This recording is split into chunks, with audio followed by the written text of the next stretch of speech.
วันนี้ถือว่าเป็นวันมงคลของพวกเรานะเมื่อคืนนี้ฝนตกพระเรามีบารมีฝนตกอากาศเย็นฝุ่นละอองอากาศก็สะอาดขึ้นมาก PM 2.5 ก็ลดลงไปเรามีโอกาสได้มาปฏิบัติบูชาการปฏิบัติบูชาเราไม่เอาอะไรมาบูชาเราเอาอะไรมาบูชาเราเอากายใจเราเองเป็นเครื่องบูชาเนาะเราเอาตัวเราเป็นเครื่องบูชาบูชาจะปูชนียานัง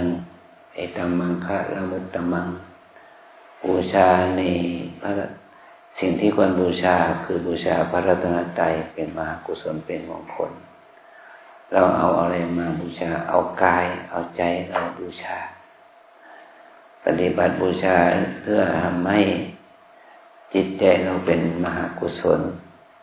จิตใจเราจะเป็นบุญมากขึ้นเพราะเราไม่ว่าจะเป็นอุบาสกอุบาสิกาไม่ว่าจะเป็นพระภิกษุไม่ว่าจะเป็นแม่ชีเรามีสิ่งที่เสมอกันนะสิ่งที่มีเสมอกันก็คือมีกายที่กว้างศอกยาวหนาคือประกอบด้วยธาตุสี่มีใจคือมีนามขันธ์สี่คือมีเวทนาสัญญาความรู้สึกความจำสังขารความคิดนึกปรุงแต่งต่างๆวิญญาณคือจิตรู้ทางตาหูจมูกลิ้นกายใจพูดง่ายๆว่าเอากายที่กว้างศอกยาวหนาคือที่ประกอบด้วยธาตุสี่เนี่ยและเอาใจที่ประกอบด้วยความรู้สึกความจำความคิดการรับรู้อารมณ์การรู้อารมณ์ทางตาหูจมูกลิ้นกายใจที่เราเรียกว่านามธรรมเอากายเอาใจเอารูปเอานามนี้มาเอามาเป็นเครื่องบูชาเหมือนกับว่าเรามานึกถึงภาพของพานเนี่ยพานนี้ถ้าเราไม่เอามา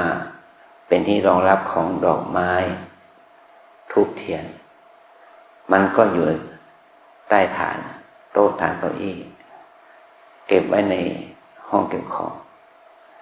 แต่ถ้าเราเอามาเป็นฐานรองรับเครื่องบูชาคือเอามาจัดดอกไม้เทียนธูปยกขึ้นมาแล้วนี่ถือว่าเป็นของสูงของที่เราศรัทธาเราเอามาเป็นเครื่องบ่งบอกถึงเอามาใช้สำหรับขอขมาลาโทษต่อพระรัตนตรัยเอามาใช้สำหรับขอรับพระไตรสรณคมและศีลเอามาใช้สำหรับเป็นการขอรับพระกรรมฐานขอมอบกายถวายชีวิตต่อพระรัตนตรัยมอบกายถวายตัวต่อครูบาอาจารย์เพื่ออะไรเพื่อที่จะรับแนวทางปฏิบัติกรรมฐาน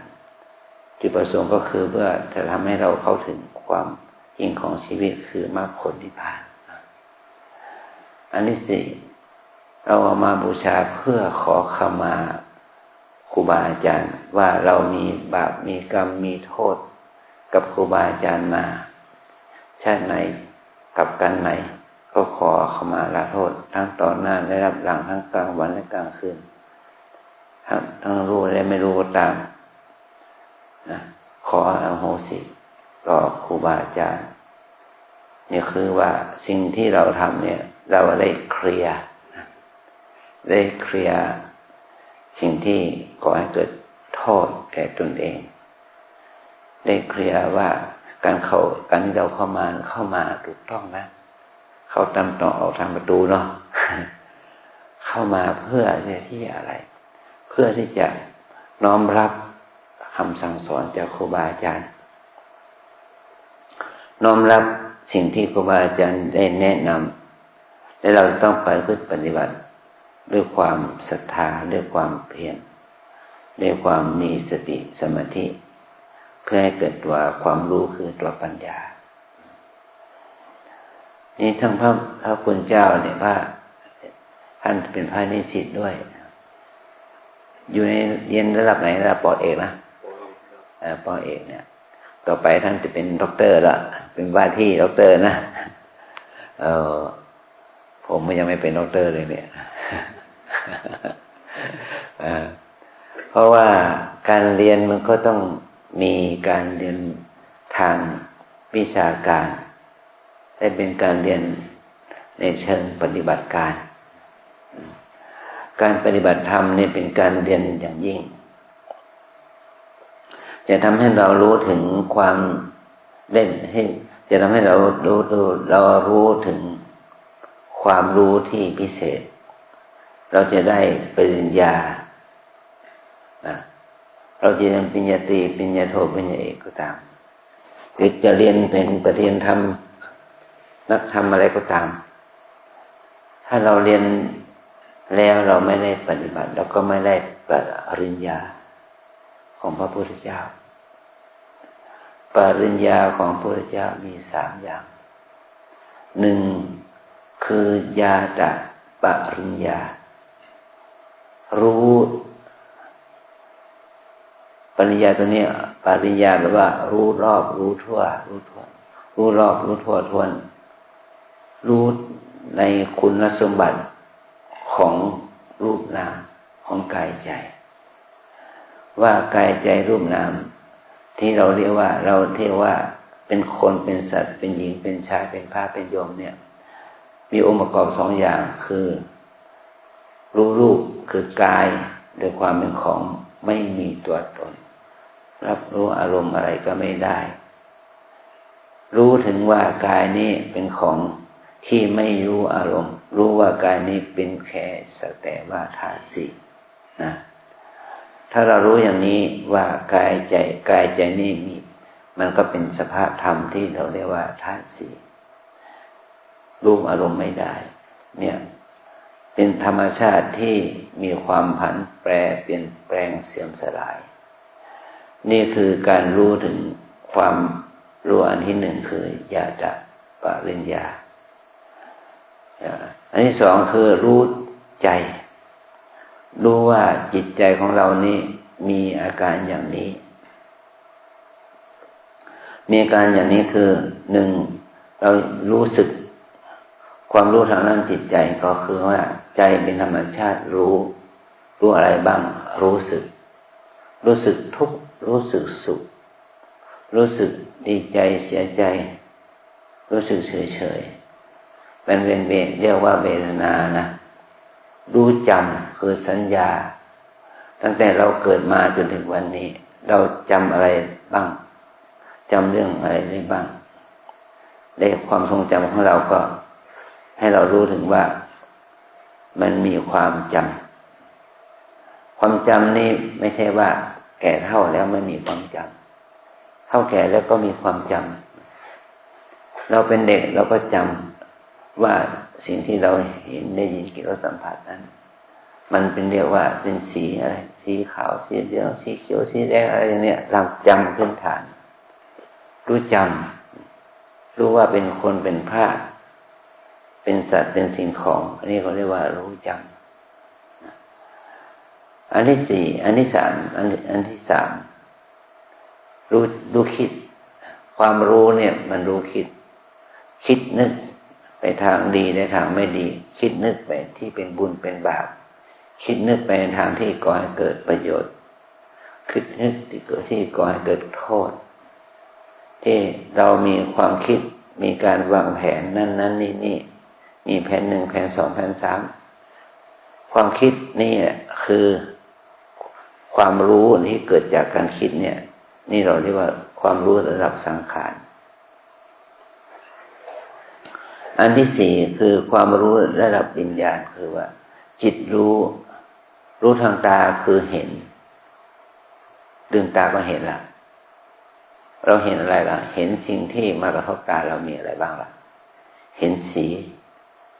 เป็นสีเขียวสีเหลืองสีแดงสีขาวอะไรก็แล้วแต่รู้เห็นรู้ทางหูก็รู้เสียงรู้ได้ยินรู้ที่เกิดจากการที่เราได้ยินเสียงนี้คือเสียงใคร เสียงนี้มีลักษณะอย่างไรเสียงนี้มีความหมายอย่างไรอย่างนี้นี่รู้เสียงรู้ทางหูรู้ทางจมูกก็รู้กลิ่นรู้หอมรู้เหม็นรู้นะอะไรให้รู้ทางลิ้นคือรู้รสรู้เปรี้ยวหวานมันเค็มขมฝาดรู้ถึงความรู้สึกละมุมละม่อมอ่อนอร่อยไหมอร่อยอะไรต่างๆนะรู้ทางกายก็คือรู้สัมผัสคือรู้สัมผัสทางตาทางกายก็คือรู้เย็นรู้ร้อนรู้อ่อนแข็งหย่อนตึงรู้ทางใจก็รู้คิดนึกความรู้ตรงนี้นี่มันเป็นธรรมชาติรู้เมื่อเป็นธรรมชาติรู้อย่างนี้แล้วเราจะได้เข้าใจว่าไม่ใช่เรารู้ด้วยความคิดที่เราปฏิบัติแต่เราที่เราปฏิบัติแต่มันเป็นความรู้แม้ว่าไม่ได้ปฏิบัติก็จะรู้กับทุกคนแม้ว่าเขาจะไม่ใช่ชาวพุทธเขาก็รู้นะรู้เห็นคือรู้ได้ยินรู้กลิ่นรู้รสรู้สัมผัสรู้คิดรู้นึกรู้จำรู้เจตรู้สึกมันต้องรู้กันทุกคนทุกสัตว์ตัวตนแม้นเป็นหมูเป็นหมาเป็นแมวนะมันก็รู้เนี่ยแต่ถ้าเรารู้โดยธรรมชาติอย่างนั้นก็ไม่ทำให้เราเกิดปริญญานะที่เราเรียกว่าญาตะปริญญาเมื่อเราปฏิบัติมากขึ้นจนละความยึดติดยึดมั่นในความเป็นสมมุติบัญญัติสมมุติสัจจะได้แล้วมันจะเกิดตัวปริญญาตัวที่สองคือปริญญาตัวที่สองที่เราเรียกว่าตีรณะปริญญาตีรณะปริญญานี่หมายความว่าเมื่อเราปฏิบัติแล้วทุกอารมณ์ทุกอาการที่เกิดขึ้นนี่มันตกอยู่ในกฎเดียวกันหมดไม่ว่าจะเป็นคนเป็นสัตว์เป็นคนเชื้อชาติไหนสัญชาติไหนจะต้องรู้เหมือนกันหมดคือทุกสิ่งทุกอย่างที่เกิดขึ้นทางตาหูจมูกลิ้นกายใจนี่มันเป็นของไม่เที่ยงเกิดแล้วดับมันเป็นทุกข์เป็นสิ่งที่ทนอยู่ในสภาพเดิมไม่ได้มันเป็นอนัตตาคือไม่อยู่ในอำนาจบังคับบัญชาไม่ได้นี่คือสิ่งที่จะทำให้เราเห็นเข้าใจพระไตรลักษณ์ด้วยปัญญาแห่งการปฏิบัติถ้าเรามีปัญญาที่ไม่เกี่ยวกับการปฏิบัติมันก็เป็นปัญญาที่เกิดจากการคิดนึกศึกษาเราเรียนเอาอ่านเอาท่องเอาอย่างนี้ก็มันก็ไม่ได้ปริญญาตัวนี้ตีรณะปริญญาตีรณะปริญญานี้จะมีขึ้นเกิดขึ้นกับเราได้ก็ต่อเมื่อเราได้ลงมือทำลงมือปฏิบัติจะทำให้เราเกิดตัวปัญญาญาณสูงขึ้นไปจนสามารถก้าวข้ามความรู้สึกว่าเป็นคนเป็นสัตว์เป็นหญิงเป็นชายเป็นตัวตนเราเขาไปได้แล้วก็ปล่อยวางความยึดมั่นถือมั่นด้วยในสิ่งเหล่านั้นที่เรายึดถือว่ามีตัวตนมีสุขมีความเป็นของเที่ยงมีความเป็นของน่ารักของสวยของงามได้นี่คือสิ่งที่เราได้ปฏิบัติก็จะทำให้เกิดการปล่อยวางการยึดถือยึดมั่นได้นี่เกิดวิปัสสนาปัญญาขึ้นมานะปัญญาปริญญาอันที่สามคือปหานะปริญญาปหานะปริญญาเนี่ยคือการรู้ถึงการที่เราจะประหารมันได้คือตัดมันได้ปล่อยวางมันได้คือเราทั้งหลายนี่ก็มีความรู้สึกว่ามีตัวตนอยู่หรือมีสักยะทิฏฐินะมีอีโก้กันทั้งนั้นแหละไม่ว่าเป็นพระไม่ว่าเป็นโยมนะเราก็มีความรู้สึกมีอัตตามีตัวตนมีอีโก้อัตตาตัวตนอีโก้นั้นเกิดจากอะไรเกิดจากการยึดมั่นถือมั่นในความรู้สึกว่ามีเป็นตัวเราตัวเขาเป็นตัวฉันตัวคุณนี่แหละถ้าเราปฏิบัติไปแล้วพระไตรลักษณ์อนิจจังทุกขังอนัตตา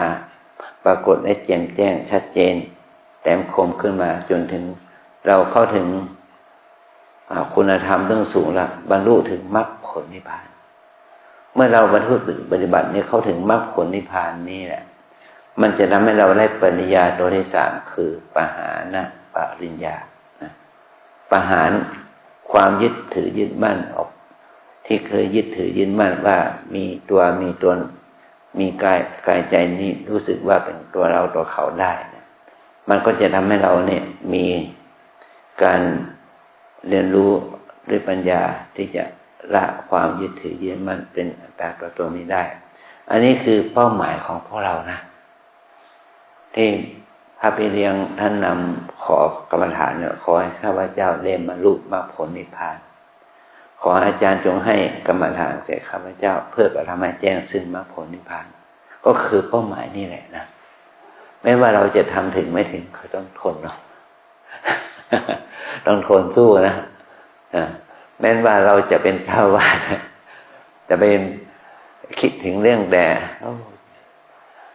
ค่าน้ำค่าไฟอยู่ที่ไหนค่าอาหารการกินอยู่ที่ไหนอะไรแต่ไม่อะไรนะเมื่อเราก่อสร้างค่าเหล็กค่าปูนอยู่ที่ไหนนะก็ให้ก็นึก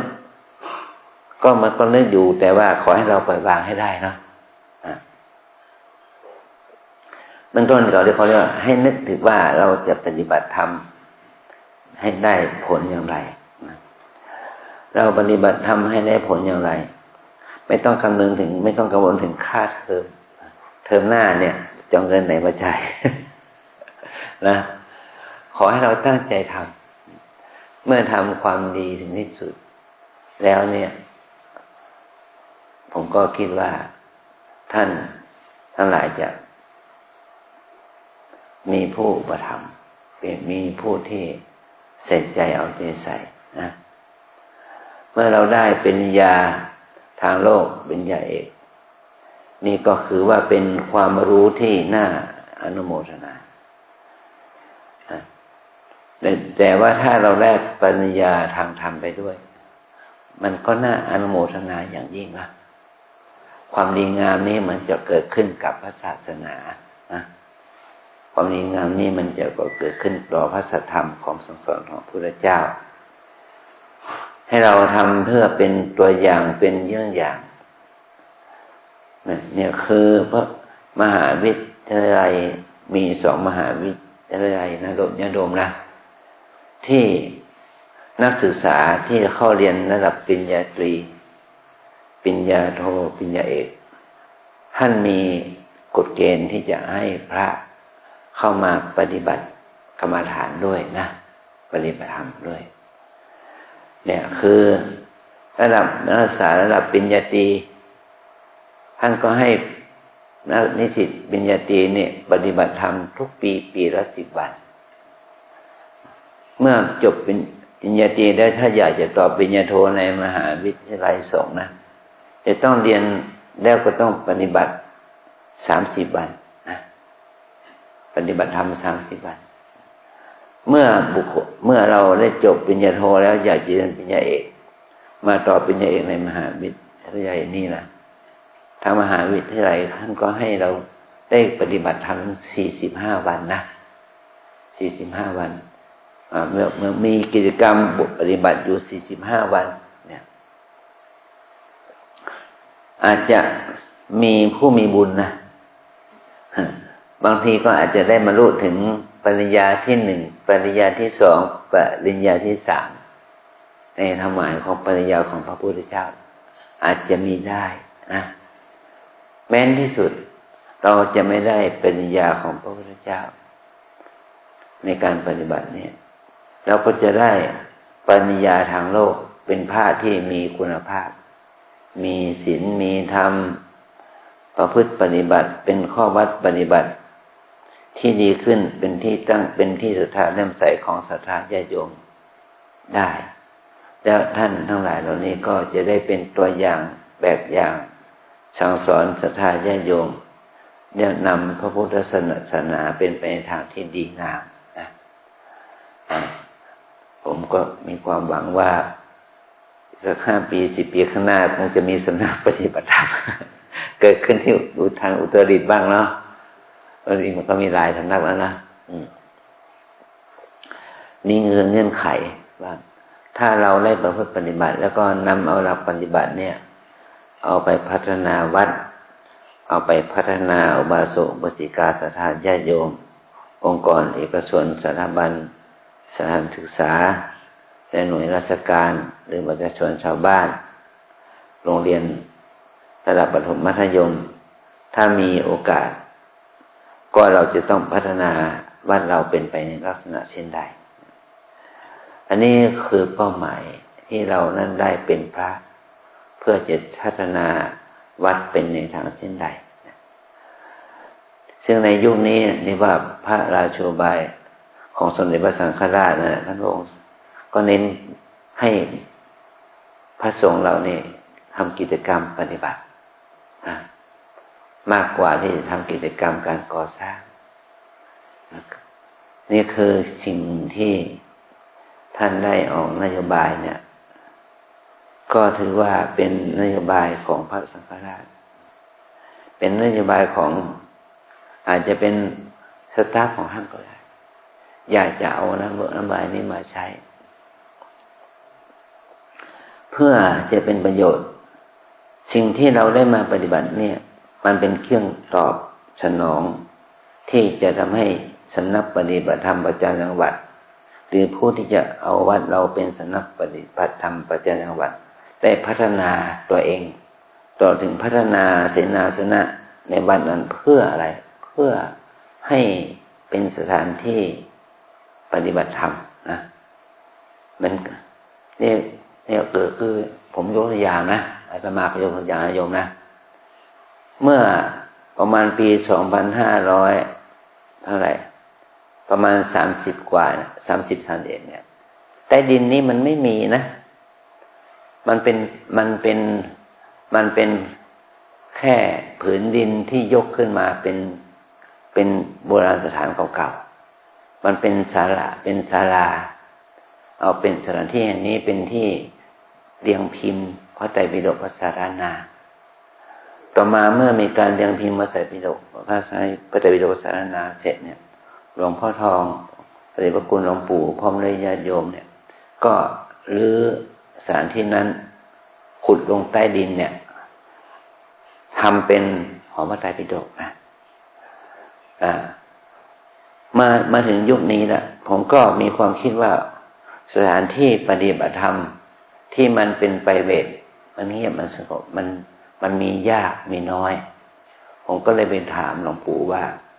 ได้หอพระไตรปิฎกนั้นอาจารย์ถมดินหรือเปล่าหลวงปู่ก็บอกว่าไม่ถมผมก็ว่าผมจะเจาะใต้ดินนะเอามาเป็นห้องปฏิบัตินะพอผมเจาะเข้ามาเป็นยังไงโอ้คนละทางคนละเรื่องเลยนะ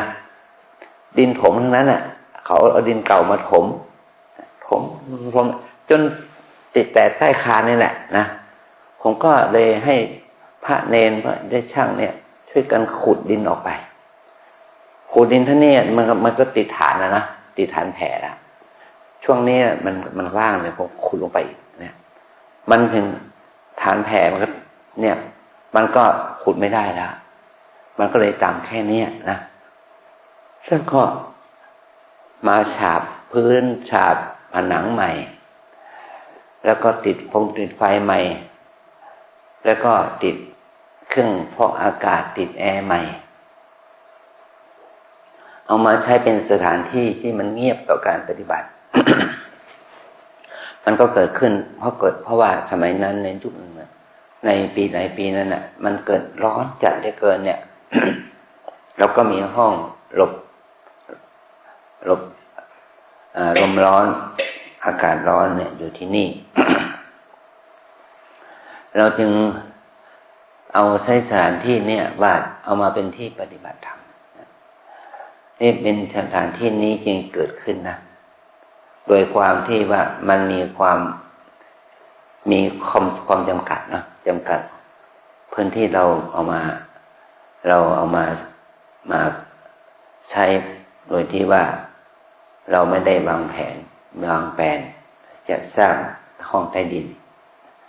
จึงมีความสภาพเช่นนี้แหละนะคือมีสภาพที่ไม่สมบูรณ์มันเตี้ยเกินไป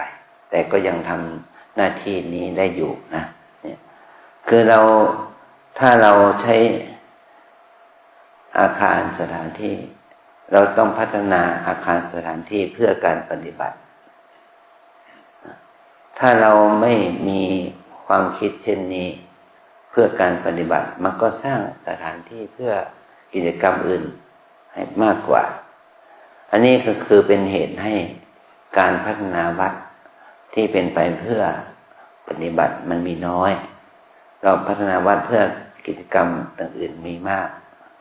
มันเป็นการสิ้นเปลืองโดยไม่ใช่การเผยส่งเสริมการเผยแผ่นะมันจึงก่อให้เกิดความสูญเสียงบประมาณที่จะพึงมีพึงได้เพื่อการเผยแผ่เอาไปเพื่อการก่อสร้างธรรมดาเพื่อโบสถ์วิหารหลังหนึ่งราคาเป็นหลายร้อยล้านแต่ใช้สอยได้แค่วันบวชพระเท่านั้นใช้สอยเพื่อวันปฏิโมกข์เท่านั้น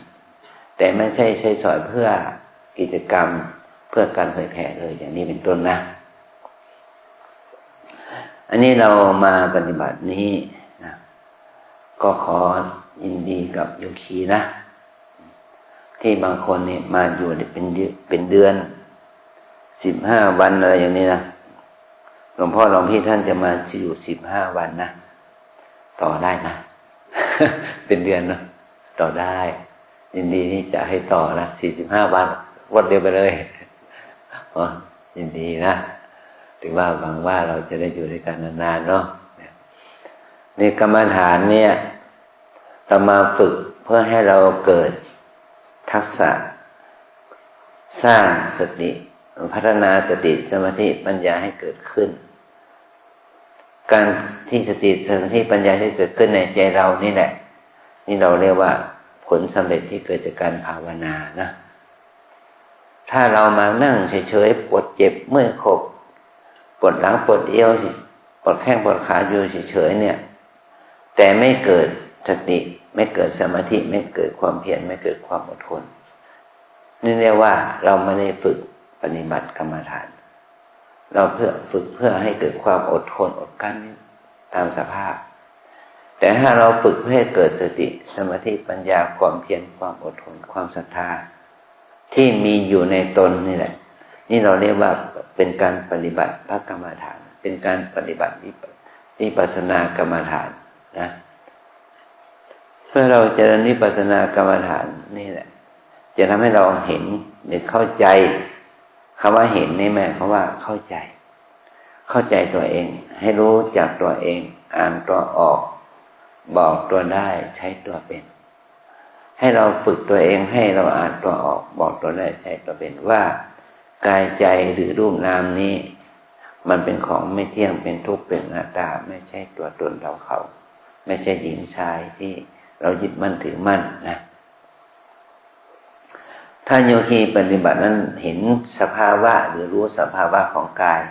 ว่าเป็นของไม่เที่ยงเป็นทุกข์เป็นอนัตตาด้วยปัญญาของตนเองแล้วนี่เราเข้าสู่ทางแห่งวิปัสสนาเราเข้าสู่ทางแห่งมรรคกรรมฐานขอให้เราได้ตั้งใจทำนะทำเรื่อยๆใหม่ๆก็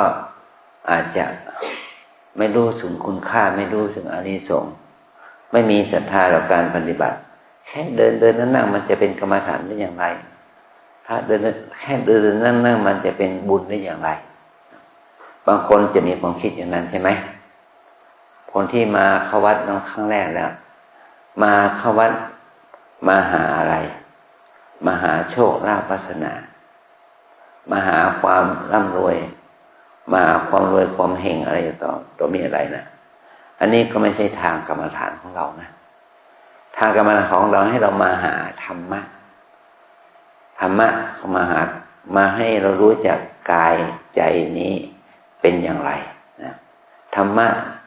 ตัวเราก็เป็นธรรมะอยู่แล้วกายเป็นรูปธรรมใจเป็นนามธรรมมันเป็นธรรมะอยู่แล้วแต่ถ้าเรามาปฏิบัติเราฝึกอบรมตัวเองให้มากขึ้นธรรมะที่เราเรียกว่ากายใจนี่มันจะเป็นตัวธรรมะที่ได้รับการฝึกฝนอบรมเนี่ยก็จะทำให้เราเกิดความเพียรเกิดสติเกิดสมาธิปัญญาให้มีกำลังความดีงามนี้มากขึ้นนี่เราเรียกว่ามาหาธรรมะให้ถูกต้องมาหาธรรมะที่เกิด ที่มันจะต้องเกิดขึ้นในกายในใจของเรานะให้รู้ตามอาการที่มันเกิดตามอาการที่มันมี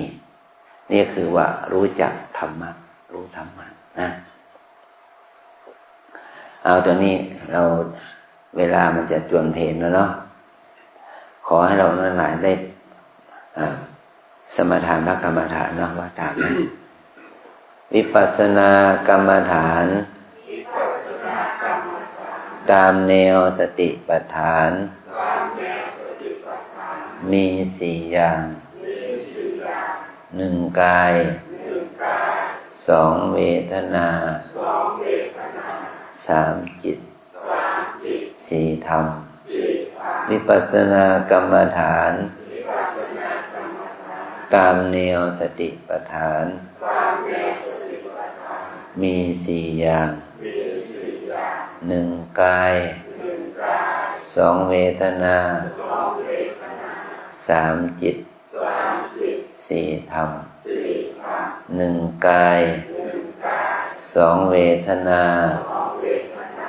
สามจิตสี่ธรรมวิปัสสนากรรมฐาน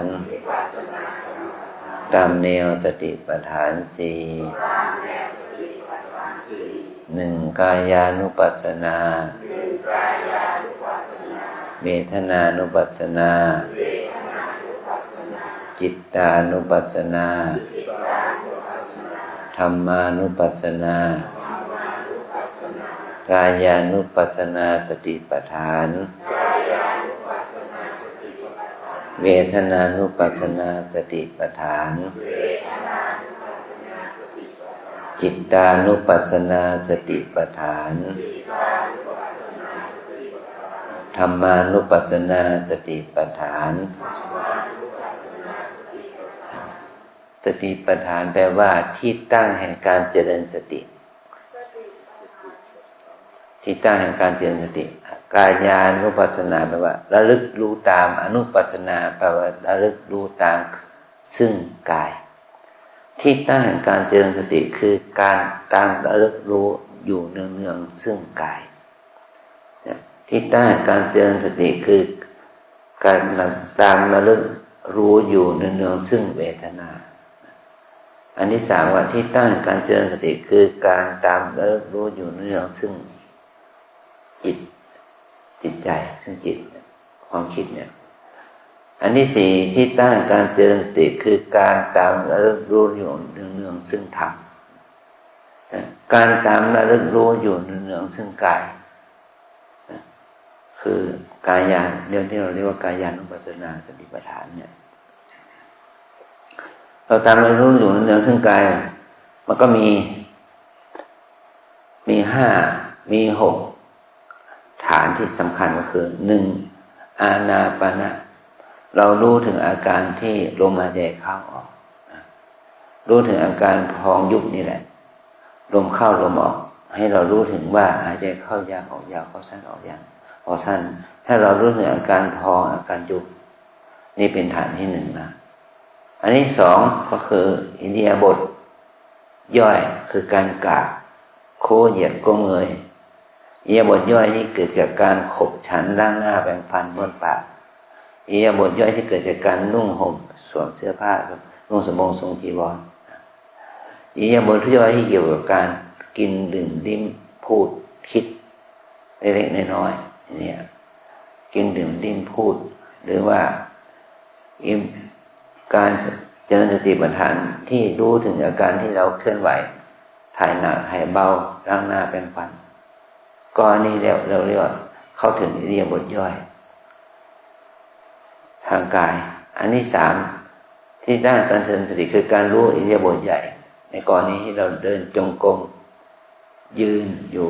นั่งสมาธิภาวนากายนั่งจะนั่ง30 นาที40 นาที1 ชั่วโมงหรือไม่ไหวก็ทีนี้ก็15 นาทีเป็นอย่างน้อยเนาะให้เรารู้ถึงอาการเคลื่อนไหวทางกายอิริยาบถใหญ่อิริยาบถย่อยอันนี้คือการตั้งกายตั้งสติอยู่ที่กายนะที่ตั้งการเจริญสติคือการระลึกรู้พิจารณาซึ่งกายนี่เป็นของที่เราเรียกว่าเป็นของปฏิกูลเนี่ยผ ผมขนเล็บฟันหนังเนื้อเอ็นกระดูกเยื่อในกระดูกม้ามตับไตหัวใจปอดถ้าเรามาปลุกมุ่นกับมันว่าเป็นของสวยของงามดูเรื่อยๆดูความเป็นของน่ารักน่าใคร่น่าพอใจน่ายินดีมันจะก่อให้เกิดกิเลสตัณหาราคะความโลภความยินดีพอใจมันเนี่ยแต่ถ้าเราพิจารณาดูความเป็นของปฏิกูลไม่สะอาดเป็นของไม่เที่ยงเป็นของไม่สวยงามมันก็ก่อให้เกิดความเบื่อหน่ายความไม่ยินดีในรูปเสียงกลิ่นรสสัมผัสเหล่านี้นะนี่คือการเจริญสติเป็นไปในกายนะอันที่สองการเจริญสติเป็นไปในเวทนาเนี่ยเรามีกายอยู่มันก็มีเวทนามีความรู้สึกนะปวดเจ็บชาเหน็บเมื่อยขบเนี่ยทั้งหลวงพ่อหลวงพี่ท่านก็ปวดเหมือนกันนะชาเหมือนกันเนาะไม่ใช่ว่าท่านจะไม่เจ็บนะท่านอดทนนะรักษาภาพไว้หน่อยโยคีก็มีเจ็บไหมปวดเจ็บมีไหมชาเหน็บมีไหมที่รักษาภาพไว้เพราะกว่าท่านจะตำหนิเปลี่ยนซ้ายเป็นขวากระสับกระส่ายเนี่ยคือเราจะต้องมีสติอดทนมีสมาธิให้มันคงมีความอดทนให้มากขึ้นนะนี่ว่าเรามีสติกับเกิดให้มันเกิดขึ้นกับเวทนาปวดเนาะเจ็บเนาะอย่างนี้นะอันที่สามมีสติอยู่กับจิตเราสังเกตดูด้วยจิตของเราเนี่ยมันคิดนึก